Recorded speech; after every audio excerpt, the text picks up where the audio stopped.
Alors ça y est, nous sommes en 2025 et c'est le moment idéal pour vous fixer des objectifs. Peut-être que vous souhaitez vendre plus en direct afin de limiter vos commissions Booking et Airbnb. Alors, est-ce que c'est une bonne ou une mauvaise idée? Investir dans un site clé en main, ça a l'avantage d'être rapide puisque c'est vous déléguer à quelqu'un ce travail. Mais pour certaines personnes qui sont un petit peu justes, eh bien, cela peut être un frein. Avez-vous pensé à faire vous-même votre site internet car en fait c'est possible. Donc si on a un petit peu de temps devant soi pendant la basse saison, faire son site internet soi-même, ça peut être vraiment tentant au niveau économique. Mais alors du coup, Wix ou WordPress? En tant que webmaster, je pense que vous connaissez ma réponse. Comparer Wix à WordPress, c'est un petit peu comme si vous compariez une voiture sans permis à une voiture sportive. Effectivement, les deux vont vous emmener d'un point A à un point B, mais pas du tout avec les mêmes résultats. Eh bien, c'est la même chose. Wix, ça a l'avantage d'être gratuit. Et encore, parce que si jamais vous prenez l'option réservation en ligne avec un module de réservation Wix, eh bien, vous allez voir que, en fin de compte, ça vous revient plus cher qu'avec WordPress et un module de réservation qui est très fiable et qui fait beaucoup de choses. Donc, très honnêtement, le choix pour moi, il est évident. Bien sûr, c'est WordPress. Le problème lorsqu'on fait son site internet soi-même, c'est souvent un petit peu comme si on découvrait notre nouveau meuble IKEA et que, en déballant, on est tout excité, mais on se rend compte qu'il nous manque la notice de montage. Donc, ça devient très compliqué à monter et surtout, on perd un petit peu, on se décourage, on perd beaucoup, beaucoup de temps et du coup, soit on abandonne ou soit, bien, le résultat n'est pas terrible non plus. Alors le problème quand on fait tout au talent, ça peut rapidement être difficile et frustrant. Effectivement, on peut avoir un rendu un peu bancal au niveau du design, mais le plus grave, c'est plutôt le référencement catastrophique ou si vous n'avez pas du tout de visibilité après sur Google. Et pire que ça, j'ai des collègues qui m'appellent parfois et qui ont un site piraté et ils ne savent plus du tout comment faire pour accéder à leur back-end de leur site internet. Et ça peut être rapidement embêtant. Alors, créer un site sur WordPress, c'est pas si compliqué. Eh bien, c'est vrai et faux. Effectivement, je vous conseille d'avoir un plan stratégique pour ne pas perdre de temps, mais également d'avoir certaines compétences au niveau technique afin d'éviter les problèmes de fonctionnement de votre site. Sinon, vous allez rapidement avoir des résultats décevants. Vous aurez passé beaucoup, beaucoup de temps et pour des résultats moindres parce que, au bout du compte, vous n'aurez pas plus de réservations. Donc c'est vraiment intéressant d'avoir un site internet, mais de ne pas faire n'importe quoi.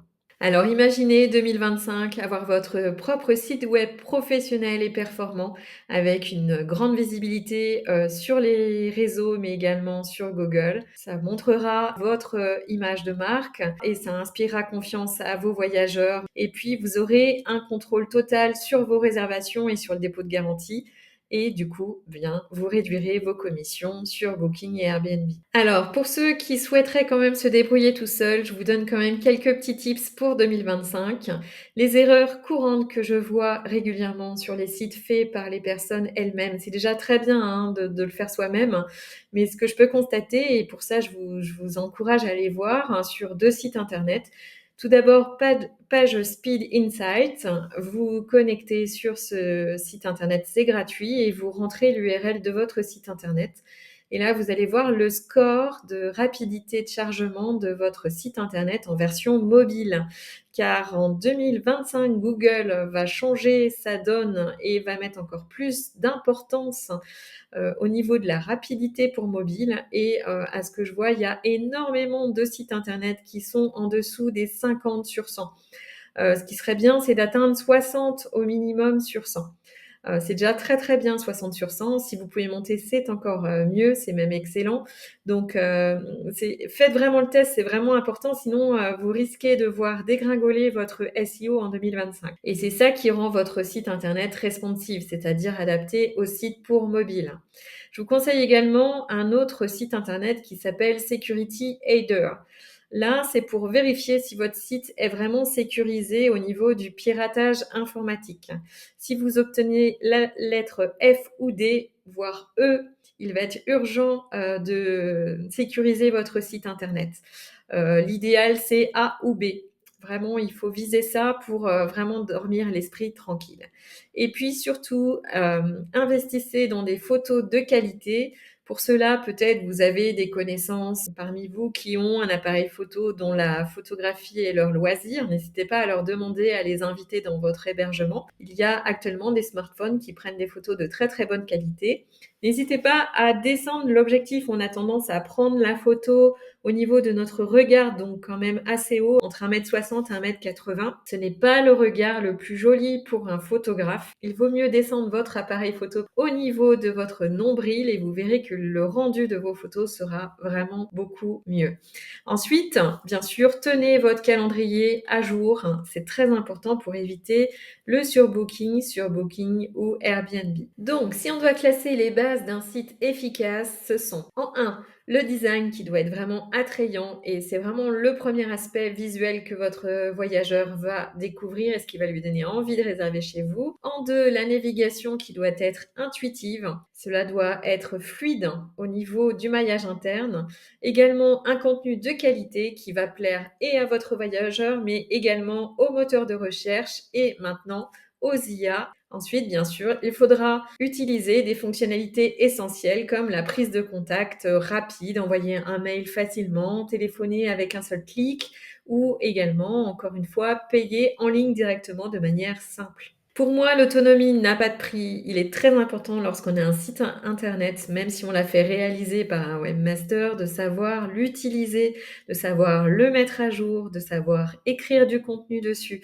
Car effectivement, on aura gagné du temps sur la réalisation du site internet, mais c'est pas ça qui va vous le rendre visible. Il faut absolument que votre site soit vivant, que vous ajoutiez du contenu régulièrement et que vous fassiez des mises à jour régulières.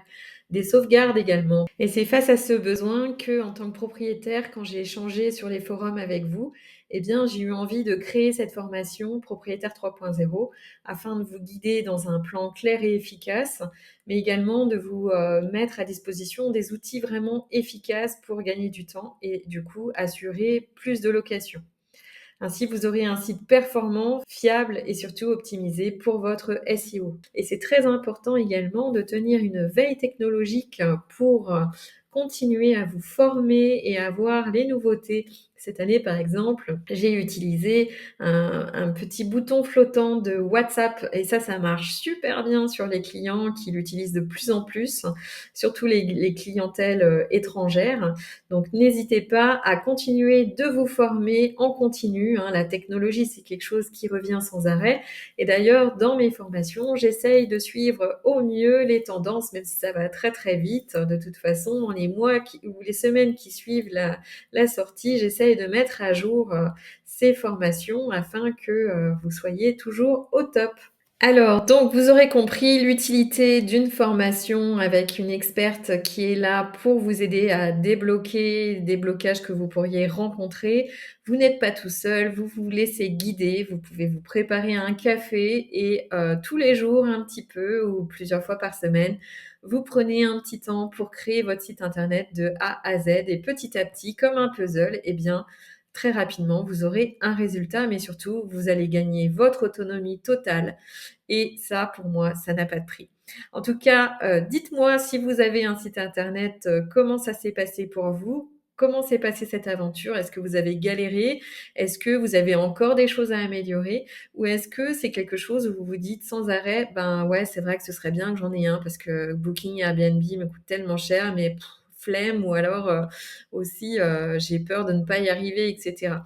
N'hésitez pas, à, me contacter si vous avez un blocage ou des questions particulières sur cette formation. Parce que très franchement, quand on voit les économies qu'on peut faire en vente en direct, c'est vraiment dommage de ne pas investir. C'est une dépense certes, mais très honnêtement, calculez combien vous laissez à Airbnb et Booking et vous allez voir que très rapidement l'investissement est vraiment rentable. Donc voilà, en tout cas, je vous souhaite tous mes vœux pour 2025 et puis n'hésitez pas à partager, quel est votre défi pour 2025.